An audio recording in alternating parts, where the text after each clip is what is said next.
दूसरा जीएसटी का कहा कि जीएसटी लागू होने से अर्थव्यवस्था बेहतर होगी, लेकिन जीएसटी लागू होने से कितने संशोधन हुए जीएसटी के?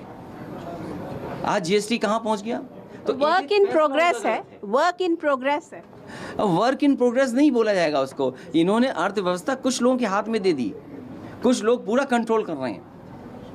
देखिए अखिलेश, राजनीति में और चुनाव में बहुत ज़रूरी होता है कि आपका मैसेज जनता तक पहुंचे, जो आप कह रहे हैं वो जनता तक पहुंचे।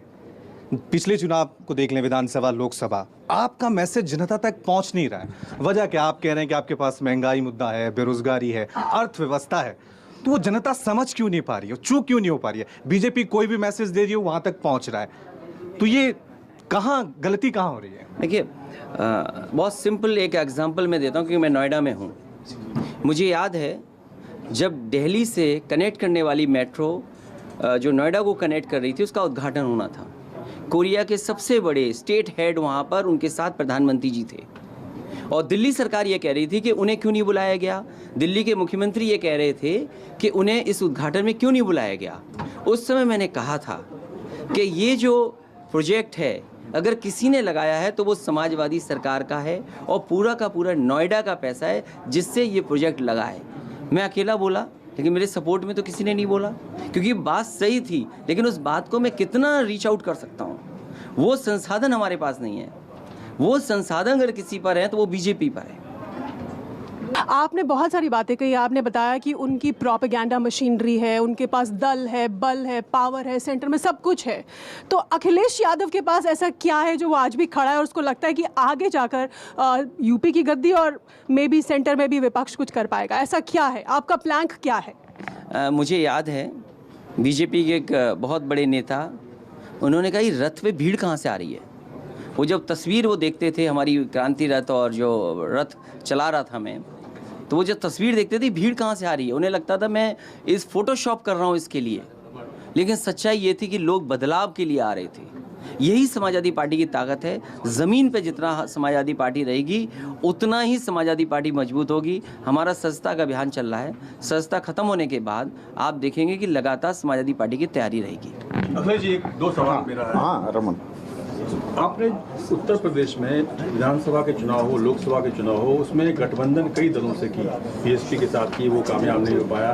कांग्रेस के साथ की, वो कामयाब नहीं हो पाया। ओम प्रकाश राजभर के साथ की, वो भी छिटक के चले गए बीजेपी। ऐसा क्या है कि गठबंधन जो आपके साथ होता है वो आपके साथ आगे नहीं बढ़ पाता है? देखिए कई लोग समाजवादी पार्टी ने और जो अलायंस मैंने किए वो इस मकसद से कि बीजेपी का मुकाबला कर सकें। 2017 में भी कांग्रेस से समझौता जब हुआ तो इस भरोसे के साथ हुआ कि हम दोनों मिलकर के बीजेपी को हरा ले जाएंगे। लेकिन उस समय बहुजन समाज पार्टी ने रणनीति के तहत समाजवादी पार्टी और कांग्रेस का अलायंस न चले, उसने प्रत्याशी ऐसे उतारे जिससे समाजवादी पार्टी और कांग्रेस का अलायंस कामयाब नहीं हुआ। 19 में समाजवादी पार्टी और बहुजन समाज पार्टी ने मिलकर के अलायंस किया, और पूरा देश जानता था कि इस अलायंस से मजबूत अलायंस कोई नहीं हो सकता। कम से कम इस अलायंस ने भारतीय जनता पार्टी को सीटें हराईं। देश में किसी ने नहीं हरा पाया, कोई नहीं हरा पाया, लेकिन इस अलायंस ने उनको सीटें हराईं। ये अलग बात है कि हम जितने थे उतने ही रह गए, बहुजन समाज पार्टी 10 सीटें जीत गई। उसके बाद जो अभी अलायंस हुआ, इस अलायंस में मेरी कोशिश थी कि तमाम दलों को साथ लेकर के आएँ जिससे एक ताकत बने, और वो दिखाई भी दे रही है।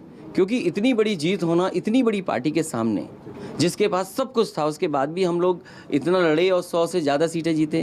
अलायंस की सीटें हमारी ज़्यादा बढ़ कर के आईं, ये अलग बात है, उनके अपने स्वार्थ हैं। क्योंकि बीजेपी, जैसा मैंने पहले कहा, जिस तरीके से अंग्रेज़ डिवाइड एंड रूल के आधार पर राज करते थे, उसी तरीके से भारतीय जनता पार्टी काम कर रही है। कभी हिंदू मुसलमान, कभी जात के आधार पर, और विपक्ष कैसे एक दूसरे के सामने आ जाए, वो रणनीति के तहत काम कर रहे हैं। एक सवाल और कांग्रेस पार्टी से जुड़ा हुआ सवाल है, क्योंकि आपने कहा कि कांग्रेस पार्टी को भी ये तय करना चाहिए कि उसकी सीट ज़्यादा हो, लेकिन क्या अंदेशा इस बात का है या डर इस बात का है कि कांग्रेस 2024 में कमज़ोर कड़ी साबित हो सकती है और पूरे विपक्ष को इसके चलते हार का सामना करना पड़ सकता है? मैं उस पर कुछ नहीं कहूँगा, लेकिन जो मुझे लगता था वो मैंने कहा कि जिम्मेदारी कांग्रेस की भी है कि वो अपनी सीटें बढ़ाए। संजीव आप अभी रुकिए, अभी आ रहे हैं। देखिए आज मैंने बोला ना, अभिमन्यु बन गए, चक्रव्यूह में फंस गए हैं, सबको मौका मिला। अखिलेश जी, कुछ प्रश्न मेरे पास पहुंच रहे हैं हमारे साथियों के, वो भी आपसे पूछना ज़रूरी है। अपने भाषणों में भारतीय जनता पार्टी को अंग्रेज़ों के सदृश मानना, आप कह देते हैं एक बार जुटे थे और अंग्रेज़ों को भगा दिया था, अब भारतीय जनता पार्टी को भगाएंगे। आखिर वो तो एक राजनीतिक दल है, ये अलग बात है कि आपसे जीत जाता है, तो ये कितना लॉजिकल है, पहली बात। और दूसरी बात ये कि मुकाबला भारतीय जनता पार्टी से है या मुकाबला चुनाव आयोग से भी है? पहले ईवीएम मशीन और अब सीधे चुनाव आयोग को ही आप दोष देना शुरू कर चुके हैं। देखिए, मैं डिवाइडेड रूल इसलिए बोलता हूँ, जनता समझ जाए। जनता ने देखा है कि अंग्रेज़ों ने किस तरीके से राज किया था, भारत के लोगों को भारत के आपस में लड़ा करके उन्होंने लगातार राज किया। आज बीजेपी क्या कर रही है? हिंदू मुसलमान, कभी जातियों में झगड़ा कराना, ये काम भारतीय जनता पार्टी का है। और फिर केवल रणनीति यहाँ तक नहीं सीमित है उनकी, विपक्षी दल में कैसे झगड़ा लगे, विपक्षी पार्टियां कैसे दूर दूर हो जाएं। आप देखिए क्या हुआ महाराष्ट्र में, एक विभाग ने एक मंत्रालय ने पूरी सरकार बदल दी। ईडी, सीबीआई, इनकम टैक्स, क्या है ये? अभी उत्तर प्रदेश में बुंदेलखंड एक्सप्रेसवे का उद्घाटन हुआ, प्रधानमंत्री के जाते ही दूसरे दिन बारिश हो गई, पूरा ढह गया। क्या ईडी सीबीआई होगी कि नहीं होगी? बुंदेलखंड कोई छोटा मोटा वो नहीं है, 15,000 करोड़ का एक्सप्रेसवे है और उसको एक्सप्रेसवे बोलेंगे? आप डबल लेन बना दे रहे हैं। एक्सप्रेसवे के मानक क्या हैं? इस भारतीय जनता पार्टी ने और उत्तर प्रदेश की सरकार ने पहले तो मानकों के साथ खिलवाड़ की। जो समाजवादी पूर्वांचल एक्सप्रेसवे था, उसका मीडियन कितना होना चाहिए था? इंडियन रोड कांग्रेस कहती है कि 12 मीटर से ऊपर होना चाहिए मीडियन, इन्होंने मीडियन बदल दिया।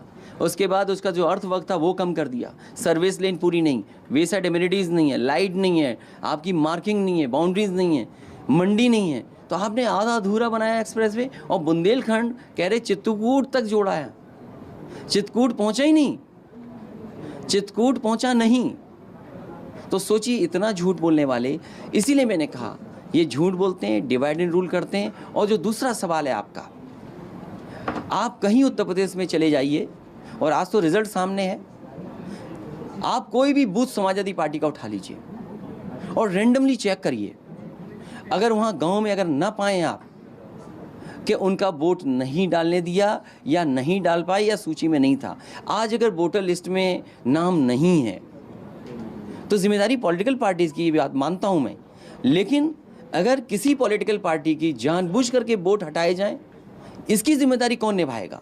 इलेक्शन कमीशन बताए कि उत्तर प्रदेश में, या गिनती कराए आज कि कितने लोग वोट नहीं डाल पाए।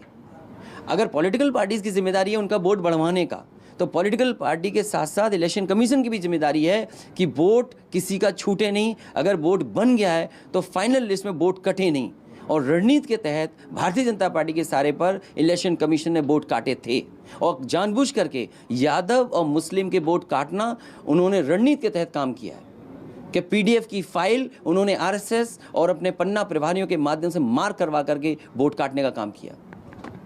यहाँ पर अब छोटे छोटे बस 2 सवाल और चाहूंगा, छोटा सा सवाल मैं अब अपने हाथ में ही रखता हूँ। अच्छा, अखिलेश जी, मेरा सवाल ये कि आपने कहा कि बीजेपी जाति धर्म के आधार पे वोट करती है। मुझे लगता है कि सभी पॉलिटिकल पार्टीज जाति धर्म के आधार पर ही टिकट देती हैं, उम्मीदवार भी वैसे तय करती हैं।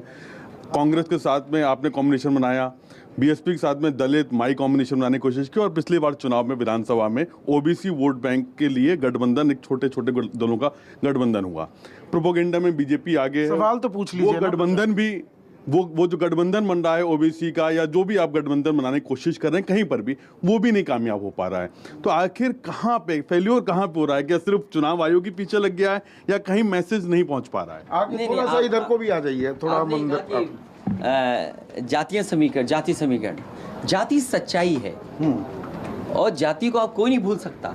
थोड़ा आप आगे चलते रहिए। हाँ, जाति को कोई नहीं बदल सकता। इस देश में बाबा साहब भीमराव अम्बेडकर जी भी चाहते थे कि जाति टूटे। डॉक्टर राम मनोहर लोहिया जी ने भी कोशिश की जाति टूटे। धर्म परिवर्तन पे तो बहस होती है, लेकिन मैं जाति अगर बदलना चाहूँ तो क्या मैं जाति बदल सकता हूँ? अगर मैं चाहूँ जाति बदलना तो नहीं बदल सकता, ये सच्चाई है।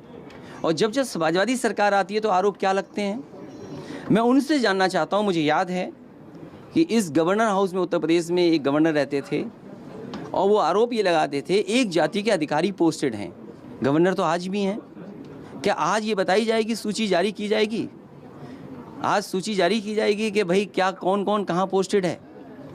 तो जाति एक सच्चाई है, जाति से हम नहीं हट सकते। इसलिए जातीय जनगणना का भी मुद्दा उठाते हैं। नहीं, जाति जनगणना इसलिए नहीं उठाते।